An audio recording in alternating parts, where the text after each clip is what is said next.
Кто такой Салават Юлаев? Салават Юлаев — это, как я сказал, национальный герой башкирского народа. А почему он стал национальным героем башкирского народа? Потому что он воевал за башкир, отдал свою жизнь за башкирский народ, за его свободу, за земли башкирского народа. Воевал против кого? Против центральной власти Российской империи.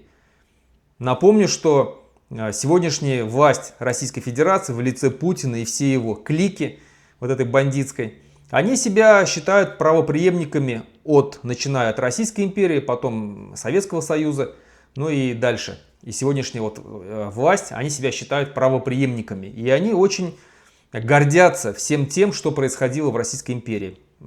Путин себя очень часто сравнивает с такими великими деятелями, великими в кавычках для нас, для башкир, таких как там Петр I, Екатерина II, Иван Грозный.